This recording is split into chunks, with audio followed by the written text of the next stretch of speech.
pasal 7 ayat 2 huruf Q bahwa mencegah ya atau tidak menerima, menolak calon kepala daerah yang notabene dia adalah penjabat gubernur yang mengundurkan diri. Negara kita negara hukum, bentuknya undang-undang, bukan negara hukum yang berbentuk surat. Surat edaran menteri itu bukan produk hukum. Itu adalah produk administrasi. Surat ya. Di dalam tata urutan peraturan perundang-undangan kita, berdasarkan peraturan perundang-undangan yang ada, ya, pembentukan peraturan perundang-undangan, kita tidak mengenal adanya surat edaran. Yang ada hanya Undang-Undang 45, landasan konstitusional kita, kemudian TAP MPR, lalu ada undang-undang, garis miring Perpu, ya. Terus di bawah itu ada peraturan pemerintah, ya. Kemudian mungkin ada keputusan presiden, terus di bawah ada produk hukum di daerah, yaitu Perda provinsi dan Perda kabupaten dan kota. Itu aja. Kita tidak mengenal dalam hierarki peraturan perundang-undangan kita ada yang namanya surat edaran menteri. Sehingga ketika orang bilang ini konflik antara produk hukum, tidak, jauh. Maka saya bilang surat edaran ini tidak memiliki derajat hukum yang lebih tinggi daripada undang-undang, termasuk PKPU. PKPU itu produk hukum, walaupun di aturan teknis. Nah, surat edaran sendiri, ya, itu bukan produk hukum. Kalau surat edaran sifatnya hanya menginformasikan, menjelaskan hal teknis, ataupun juga menghimbau, silakan. Nah, tetapi kajian kritisnya, kajian yuridisnya, kajian hukumnya, tetap pada kesimpulan bahwa Undang-Undang Pemilu Kepala Daerah Nomor 10 tahun 2016 sama sekali tidak memberikan izin, bahkan dalam penjelasan resminya menggunakan kata mencegah. Para penjabat kepala daerah yang mundur dengan tujuan mau mencalonkan diri harus membaca undang-undang dong. Jangan bersandar pada surat edaran. Burhanuddin Zain, SHMH, akademisi, dosen senior Hukum Tata Negara Universitas Musa Mus di Merauke, menyikapi terbitnya Surat Edaran Kementerian Dalam Negeri Republik Indonesia tanggal 16 Mei tahun 2024, yang memungkinkan pejabat gubernur, pejabat bupati, dan pejabat wali kota untuk mengundurkan diri guna mencalonkan diri dalam Pilkada Serentak 2024. Sebagai akademisi hukum tata negara, Surat Edaran Kemendagri RI dalam kajiannya bertentangan dengan ketentuan yang tercantum dalam Undang-Undang Nomor 10 Tahun 2016 tentang pemilihan gubernur, bupati, dan wali kota yang mengatur bahwa pejabat daerah tidak diperbolehkan mengundurkan diri untuk mencalonkan diri dalam pemilihan. Burhanuddin SH, dengan tegas telah mengirimkan surat kepada Kemendagri, untuk mencabut surat edaran tersebut, dan tidak mengabulkan permohonan pejabat gubernur Provinsi Papua Selatan yang mengajukan permohonan pengunduran diri, untuk maju Pilkada 2024 sebagai bakal calon gubernur Papua Selatan. Berikut pernyataan Burhanuddin SH kepada wartawan, termasuk Poros Jakarta. Baik, selamat siang untuk saudara-saudara sekalian, teman-teman pers yang saya hormati. Berkenaan dengan dinamika yang terjadi, khususnya dinamika dalam menghadapi pemilu kada ya, yang dilakukan secara serentak di seluruh Indonesia, maka kami memiliki satu persoalan khusus yang mungkin akan terjadi di beberapa daerah yang akan dilakukan pemilu kada, yaitu terkait dengan adanya penjabat kepala daerah, khususnya penjabat gubernur, ya, yang sementara menjabat kemudian mengundurkan diri, menyatakan mengundurkan diri untuk kembali mencalonkan diri di tempat yang dia pimpin. Nah, maka saya dari beberapa waktu lalu setelah kami melakukan satu kajian telaah, teman-teman sudah membantu untuk publikasikan informasi itu. Hari ini dinamikanya terjadi bahwa sudah ada kepala daerah atau penjabat gubernur, yaitu penjabat gubernur Provinsi Papua Selatan yang telah menyatakan diri mengundurkan diri di tanggal 1 Juli 2024. Sehingga berkenaan dengan pengunduran diri penjabat gubernur Provinsi Papua Selatan tersebut 1 Juli 2024, yang mana dalam konferensi persnya penjabat tersebut mengatakan telah menyurati Menteri Dalam Negeri dan Presiden Republik Indonesia perihal permohonan mengundurkan diri sebagai penjabat gubernur Papua Selatan. Menurut penjelasannya, surat permohonan pengunduran diri tersebut tertanggal 1 Juli 2024 sebagai tindak lanjut dari surat edaran Mendagri perihal pengunduran diri bagi penjabat kepala daerah, baik gubernur maupun bupati. dan wali kota yang akan mengikuti mencalonkan diri sebagai kepala daerah definitif pada Pilkada 2024. Terkait dengan hal tersebut, maka saya sebelumnya telah menyurati secara resmi Bapak Mendagri perihal penyampaian telaah kajian, ya, tentunya kajian hukum tata negara terhadap pengunduran diri penjabat kepala daerah dengan tujuan ikut mencalonkan diri dalam pemilihan kepala daerah 2024.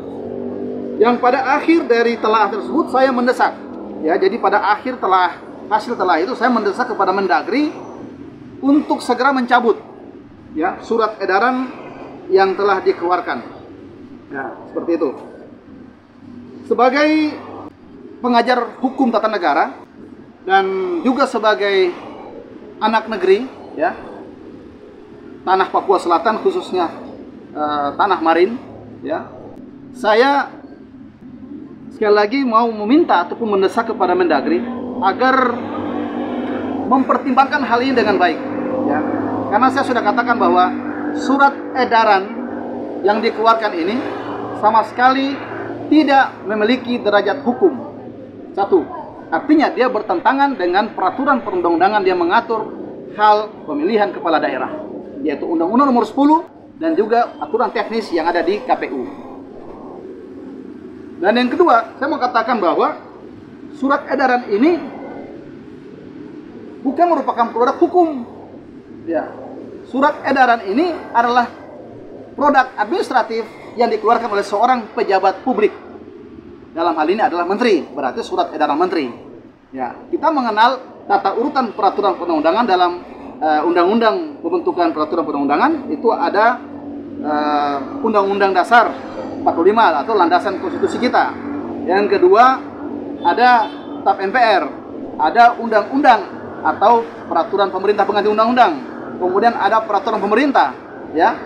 Kemudian ada peraturan presiden dan juga ada peraturan-peraturan di tingkat daerah, yaitu peraturan daerah provinsi, ada juga peraturan daerah tingkat kabupaten dan juga di kota.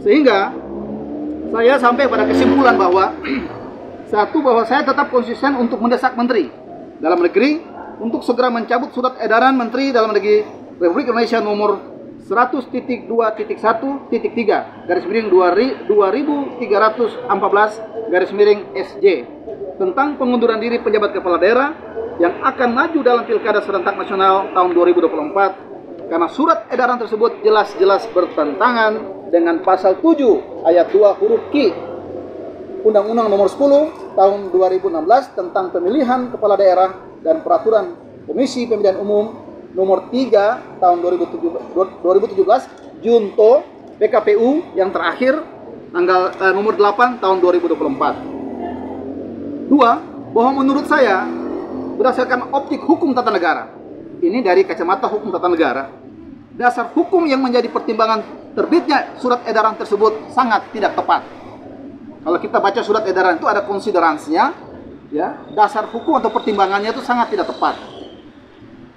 Tiga, bahwa menurut saya sebagai pengajar hukum tata negara, ya, Menteri Dalam Negeri harus mampu memahami terlebih dahulu, ya, mana ketentuan hukum dalam peraturan perundang-undangan yang memperbolehkan seorang ASN mencalonkan diri sebagai calon kepala daerah, dan mana ketentuan hukum dalam peraturan perundang-undangan yang melarang seorang penjabat kepala daerah yang mengundurkan diri dari jabatannya dengan tujuan untuk mencalonkan diri sebagai calon kepala daerah. Ini ada dua hal yang berbeda, ya. ASN yang mau mundur, yang mau mencalonkan sebagai kepala daerah, dia tunduk pada undang-undang ASN dan juga pada undang-undang pilkada, ya, pasal 7 ayat 2 huruf T, bahwa harus mundur. Kalau dia TNI, dia Polri, dia PNS harus mundur. Tetapi kalau dia adalah penjabat kepala daerah, saya jelaskan lebih lanjut bahwa apabila yang dimaksud oleh Menteri Dalam Negeri, ya, seorang ASN yang mau maju atau mencalonkan diri sebagai kepala daerah, maka pertimbangan hukumnya wajib berdasarkan kepada A. Ketentuan Undang-Undang Nomor 20 Tahun 2023 tentang Aparatur Sipil Negara pasal 56 dan pasal 59 ayat 3 yang menyatakan bahwa penjabat pimpinan tinggi madya, pejabat pimpinan tinggi pertama yang akan mencalonkan diri menjadi gubernur dan wakil gubernur, bupati wali kota dan wakil bupati wali kota wajib menyatakan pengunduran diri secara tertulis dari PNS sejak ditetapkan sebagai calon. Ini aturan berlaku untuk seorang ASN. Tok, tidak ada tambahan-tambahan. Yang kedua, sesuai dengan perintah Undang-Undang Nomor 10 Tahun 2016, Pasal 7 Ayat 2 huruf T, menyatakan secara tertulis pengunduran diri sebagai anggota TNI, Polri, dan pegawai negeri sipil, serta kepala desa, atau sebutan lain sejak ditetapkan sebagai pasangan calon peserta pemilu. Ya. Nah, hak ASN yang diatur dalam huruf A, huruf B di atas, ya, untuk mencalonkan diri sebagai kepala daerah dijamin oleh ketentuan pasal 7 ayat 1 Undang-Undang Nomor 10 Tahun 2016 yang menyatakan bahwa setiap warga negara berhak memperoleh kesempatan untuk mencalonkan diri sebagai kepala daerah, bupati, wali kota, gubernur. Ini ketentuan ini setiap warga negara, saya garis bawahi, setiap warga negara punya hak. Ya. Sebagai ASN punya hak. Tetapi kalau kita tambah yang kedua bahwa ASN yang hari ini sebagai penjabat, maka aturan yang tadi saya bacakan, Undang-Undang Nomor 20 Tahun 2023 maupun 10 Tahun 2016, Pasal 7 Ayat 2 huruf T tidak berlaku untuk penjabat kepala daerah yang hari ini menjabat. Ya.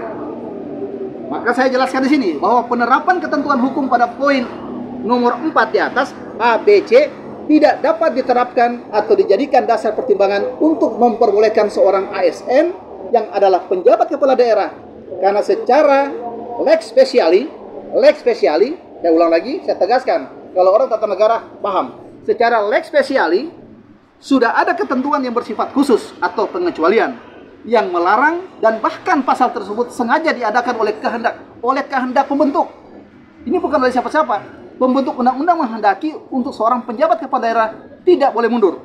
Nah, jadi kehendak pembentuk undang-undang dengan tujuan mencegah seorang penjabat kepala daerah, baik itu penjabat gubernur, penjabat bupati, penjabat wali kota, untuk mundurkan diri dari jabatannya tersebut dengan tujuan untuk mencalonkan diri sebagai kepala daerah, baik gubernur, bupati, dan wali kota. Nah, ketentuan hukum ini silakan dibaca saja dalam pasal 7 ayat 2 huruf Q. Ya. Huruf Q.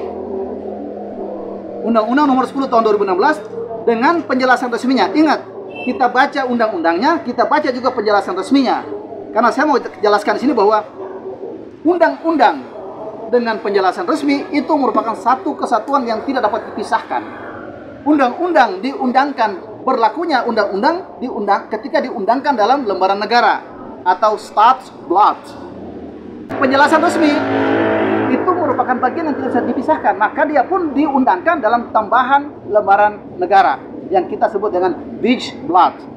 Kalau orang tata negara mengerti, Staatsblad itu tempat diundangkannya undang-undang, Bijblad tempat diundangkannya penjelasan resmi daripada undang-undang tersebut, atau lembaran negara dengan tambahan lembaran negara. Bahwa berdasarkan pemahaman penerapan ketentuan hukum di atas, ya saya minta penegasan di sini. Maka saya meminta kepada Menteri Dalam Negeri untuk menyatakan dengan tegas bahwa pengunduran diri penjabat Gubernur Papua Selatan Dr. Insinyur Apollo Savanko ST bertentangan dengan peraturan perundang-undangan dan peraturan teknis pemilu kada, yaitu Undang-Undang Nomor 10 Tahun 2016 tentang pemilihan umum kepala daerah dan juga PKPU Nomor 3 2017 dan juga PKPU Nomor 8 Tahun 2024. Berikut, saya pun meminta kepada Mendagri untuk menyatakan dengan tegas bahwa pengunduran diri penjabat Gubernur Provinsi Papua Selatan tersebut tidak diterima atau ditolak karena bertentangan dengan Undang-Undang Nomor 10 Tahun 2016, PKPU Nomor 3, Junto PKPU Nomor 8 Tahun 2024. Kemudian saya juga meminta kepada Menteri Dalam Negeri Republik Indonesia memerintahkan kepada PJ atau penjabat Gubernur Provinsi Papua Selatan, ya, sebagai aparatur sipil negara atau pegawai negeri sipil untuk kembali menjalankan tugas, ya, untuk kembali menjalankan tugas dan tetap berpegang teguh dan setia pada sumpah jabatan, ya, yang telah diucapkan ketika dilantik untuk kedua kalinya pada tanggal 10 November 2023 yang akan berakhir di November 2024. Dengan komitmen sepenuh hati dan konsisten menjalankan tugas, fungsi, dan kewenangan sebagai penjabat Gubernur Provinsi Papua Selatan sebagaimana terurai dalam pasal 9 ayat 5 Undang-Undang Nomor 14 tahun 2022 tentang pembentukan Provinsi Papua Selatan. Saya mau jelaskan, di dalam pasal 9 ayat 5 ini Undang-Undang Nomor 14 tahun 2022 telah terurai dengan jelas apa tugas-tugas daripada seorang penjabat gubernur di Provinsi Papua Selatan. Salah satunya tugasnya adalah memfasilitasi pemilihan gubernur dan wakil gubernur definitif di Papua Selatan. Artinya, ya, tidak boleh penjabat gubernur ini mempersiapkan segala hal terkait dengan persiapan pemilu kada, kemudian dia mundur dan dia ikut lagi dalam pertarungan itu. Ini sangat-sangat disayangkan apabila pemahaman daripada kita semua salah seperti itu. Kemudian perlu saya meminta kepada Menteri Dalam Negeri untuk segera mengevaluasi, ya, kinerja. Sudah 1,5 tahun, ya, kita harus evaluasi kinerja penjabat gubernur Provinsi Papua Selatan. Ya, yang menurut beberapa kalangan, ya, saya mengutip aja dari anggota Komisi 2 DPR RI yang pernah berkunjung beberapa bulan lalu yang menyatakan bahwa, ya, penjabat gubernur ini tidak fokus. Penjabat gubernur ini belum melihatkan kemajuan di daerah otonomi baru yaitu Provinsi Papua Selatan, ya. Bahkan dengan tegas anggota Komisi 2 DPR RI yang terhormat Bapak Junimart Girsang mempertanyakan, ya, apa hasil 2 tahun penjabat gubernur ini. Ada di media, silahkan dilihat seperti itu. Dan saya pun meminta kepada Menteri Dalam Negeri untuk segera membentuk tim dan melakukan audit internal. Ini perlu, ya, karena sudah mulai disinggung juga oleh Badan Pengawas Percepatan Pembangunan Otonomi Khusus. Kita lihat di beberapa media, ya, salah satu anggota daripada BP3 OKP yaitu saudara Yosef Yolmen yang mengatakan bahwa akan segera mengevaluasi anggaran pembangunan di Provinsi Papua Selatan. Ya. Tentunya kita bertanya, ada apa sampai sikap dari BP3 OKP ini secara khusus meminta kepada menyampaikan kepada publik bahwa akan segera diadakan evaluasi terkait dengan pembiayaan pembangunan di DOB ini. Yang berikut juga saya minta kepada Menteri Dalam Negeri, tim audit ini harus benar-benar mengevaluasi dengan baik, mengaudit dengan baik, ya. Karena begini, setelah penjabat gubernur Papua Selatan mendaftarkan diri pada beberapa partai, ya, diantaranya partai-partai besar yang memiliki kursi di Provinsi Papua Selatan, ya, kemudian berlanjut dengan berburu rekomendasi partai ke Jakarta. Ya, kita lihat di beberapa media juga yang bersangkutan sudah menerima rekomendasi dari beberapa partai, ya, di Jakarta. Pertanyaannya sekarang, ya, ini dalam kapasitas ganda, jalan ke ibu kota negara Republik Indonesia Jakarta ini, kapasitas sebagai penjabat gubernur yang datang menjemput ataupun menerima rekomendasi partai. Ini perlu kita pertanyakan, ya, sehingga di bagian inilah sesungguhnya yang saya soroti dan saya jadikan kajian. Karena secara nyata penjabat gubernur Papua Selatan telah berjalan dengan kapasitas ganda. Suka tidak suka, after, saya ulang lagi, pasca pendaftaran di partai-partai, lalu beliau berjalan dengan kapasitas ganda. Asumsi masyarakat yang ada pasti sudah terbentuk bahwa beliau adalah calon gubernur. Satu sisi lagi hadir sebagai bakal calon gubernur. Kenapa saya katakan kapasitas ganda? Satu sisi beliau berjalan dengan kapasitas penjabat gubernur Papua Selatan, satu sisi berjalan dengan bakal calon gubernur, ya. Kenapa kita sebut bakal calon? Karena beliau sudah masuk dari pintu ke pintu untuk mendaftar di partai, ya, partai. Dan tentunya patut diduga selain menyalahgunakan jabatan, juga terindikasi dan patut diduga ada penggunaan anggaran daerah DOB. Kita tahu bahwa anggaran di DOB ini belum dalam bentuk APBD provinsi, karena APBD provinsi itu harus diusulkan oleh eksekutif, kemudian ditetapkan oleh legislatif. Hari ini legislatif di daerah otonomi baru ini belum ada, maka pejabat tunggal yang ada di DOB adalah wakil pemerintah pusat yang kita sebut dengan penjabat gubernur. Ini yang saya perlu garis bawahi, bahwa penjabat gubernurnya adalah wakil pemerintah pusat untuk 12 bulan waktu kerja. Seperti itu. Nah, patut diduga ada penggunaan anggaran, ada penyalahgunaan anggaran di DOB. Ya, patut dong. Ya, patut kita duga. Ya, yang terserap dalam setiap program strategis. Ya, dari setiap OPD, organisasi pemerintah daerah, Provinsi Papua Selatan, yang terindikasi dan patut diduga telah disalahgunakan. Ya, jadi program-program di setiap OPD, SKPD ini dibuat, ya, dalam beberapa bulan ini gencar melakukan satu kegiatan-kegiatan, ya, yang sifatnya adalah sosial kemasyarakatan. Di situ ada mengunjungi masyarakat dalam jumlah besar, bahkan mengunjungi aparat pemerintahan di tingkat bawah dalam jumlah besar, seperti itu. Sehingga kami mau katakan bahwa ini yang bersangkutan sudah melakukan pencuri start dalam melakukan kampanye terselubung. Kenapa saya katakan terselubung? Karena terselimut dengan program-program yang ada di OPD. Ini indikasi, ya, dan patut diduga sebagai warga negara, sebagai warga daerah dari Provinsi Papua Selatan, ya, yang ikut juga berjuang untuk berdiri dan terbentuknya Provinsi Papua Selatan di garis terdepan. Kami patut mempertanyakan hal ini. Ketika seorang penjabat kepala daerah yang merangkap hari ini sebagai calon kepala daerah gubernur, ya, berjalan mengunjungi masyarakat dengan dua sisi atau dengan dua kapasitas ganda. Ya, sebagai intelektual Marin, ya, Marin ini suku besar di Kabupaten Merauke. Kami berada di universitas, dan universitas ini berdiri bersamaan dengan penyangga, sebagai penyangga daripada provinsi baru ini. Sehingga kami bertanggung jawab secara pribadi maupun secara intelektual untuk mengawal jalannya DOB ini.